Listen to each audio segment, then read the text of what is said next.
नाज़रीन, आज मैं आपको बताऊंगा कि कद्दू के क्या फ़ायदे हैं। आज मैं आपको बताऊंगा कि कद्दू के पानी से दिमाग को कैसे तर किया जा सकता है। आज मैं आपको बताऊंगा कि कद्दू के पानी से बेख्वाबी को कैसे ख़त्म किया जाता है। नाज़रीन, आज मैं आपको बताऊंगा कि कद्दू के पानी से पेशाब की जलन को कैसे ख़त्म किया जाता है।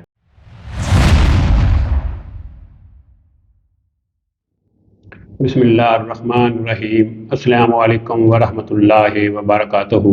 नाज़रीन, मैं प्रोफेसर हकीम अनायतुल्लाह आप लोगों की खिदमत में हाज़िर हूँ और आप लोगों को अपने चैनल दार शिफा में खुश आमदीद कहता हूँ। नाज़रीन, आप लोगों से एक छोटी सी गुजारिश है कि आप हमारे इस चैनल को सब्सक्राइब करें और साथ बेल आइकॉन बटन को प्रेस कर दें। और जो लोग मुझे फेसबुक पे देख रहे हैं उनसे भी गुजारिश है कि वो मेरे इस चैनल को फॉलो करें और लाइक करें ताकि हर न्यू आने वाली वीडियो उन तक आसानी से पहुंच सके। तो नाजरीन, हमारा आज का टॉपिक है कद्दू। ये कद्दू आप बखूबी जानते हैं, इसको लौकी भी कहते हैं, इंग्लिश में स्वेट गॉड कहते हैं। नाजरीन, ये पाको हिंद में बहुत ज़्यादा इस्तेमाल होने वाली सब्जी है। तो नाजरीन, आज मैं आपको बताऊंगा कि इस कद्दू के क्या क्या फ़वाद हैं। नाजरीन, कद्दू का इस्तेमाल नबी पाक सल्लल्लाहु अलैहि वसल्लम की सुन्नत है। नबी पाक सल्लल्लाहु अलैहि वसल्लम कद्दू को बहुत ज़्यादा पसंद फरमाया करते थे। नाजरीन, इसलिए आप लोगों को भी आज इसके कुछ फ़वाद जो हैं वो तिब के हवाले से भी बताते हैं ताकि आप इसके फ़वाद से इस्तेफ़ादा हासिल कर सकें। तो नाजरीन, सबसे पहला इसका जो फ़ायदा है वो है बेख्वाबी के मरीजों के लिए, यानी ऐसे अफराद जिनको रात को सही तरह से नींद नहीं आती, तो उनके लिए ये बहुत ही बेस्ट है। तो वो क्या करेंगे कि इनका पानी निकालें। इनको आप भून कर भी इसका पानी निकाल सकते हैं या ऐसे ही इसका किसी मशीन से भी पानी निकाल सकते हैं, जिसको हम रोगन कद्दू के नाम से याद करते हैं। तो नाजरीन, करना क्या है, रात को इस पानी की यानी रोगन जो कद्दू है उसकी मालिश करनी है। जितना आसानी से हो सके आप लेके रात को सोने से तकरीबन कोई आधा घंटा पहले इसकी मालिश करवाएं।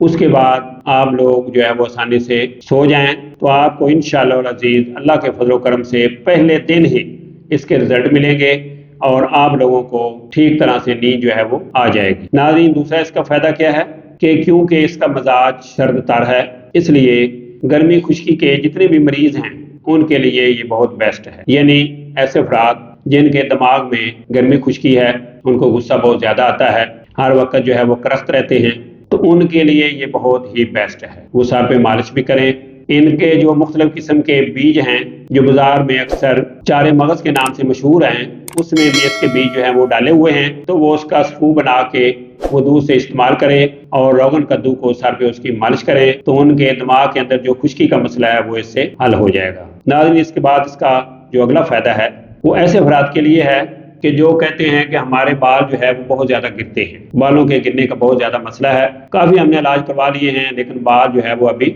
गिर ही रहे हैं, ठीक नहीं हो रहे। तो उनके लिए भी ये बहुत बेस्ट है कि इसका पानी ले लें, रोगन कद्दू ले लें, सरसों का ऑयल ले लें, तो वो इसमें बराबर वजन में मिला लें, मिला के वो सर पे इसकी मालिश करें। नहाने के तकरीबन 1 घंटे बाद ये बालों पे लगाना है या फिर रात को लगाएं, तो इंशाअल्लाह अज़ीज़ देखेंगे कि चंद ही दिनों में जो बाल गिर रहे थे वो ठीक हो जाएंगे, बालों के गिरने का मसला भी हल हो जाएगा और ये भी हो सकता है कि जो बाल गिरे हुए हैं वो भी दोबारा वापस आ जाए। इसके अलावा नाज़रीन, ऐसी औरतें जो कहती हैं कि हमारे बाल लंबे नहीं होते, हमारे बालों में खुश्की बहुत ज्यादा है, तो उनको भी चाहिए कि वो इसका पानी निकाल के रोगन कद्दू लेके और उसमें ऑयल वगैरह मिला के वो अपने सर की मालिश करें, तो उनकी खुश्की भी इससे हल हो जाएगी और जो इनका मसला है बाल लंबे होने का वो भी इंशाअल्लाह अज़ीज़ हल हो जाएगा। बाल बहुत ज्यादा लंबे घने हो जाएंगे, जो 2 मुंह बाल बनते हैं वो भी इससे ठीक हो जाएंगे। तो नाजरीन, इसके अलावा एक और इसका बहुत बड़ा फायदा है, जिनकी बॉडी में बहुत ज्यादा गर्मी है, बहुत ज्यादा गर्मी खुश्की है, तो जिसमें जिगर के अंदर गर्मी खुश्की का होना,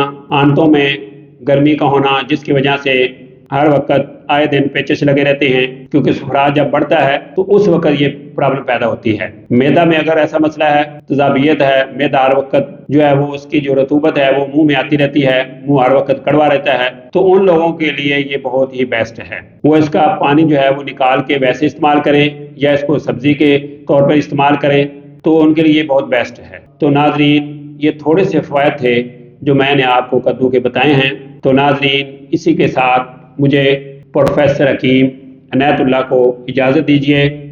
اللہ میرا اور آپ لوگوں کا حامی و ناصر ہو۔ اللہ حافظ۔ السلام علیکم ورحمۃ اللہ وبرکاتہ۔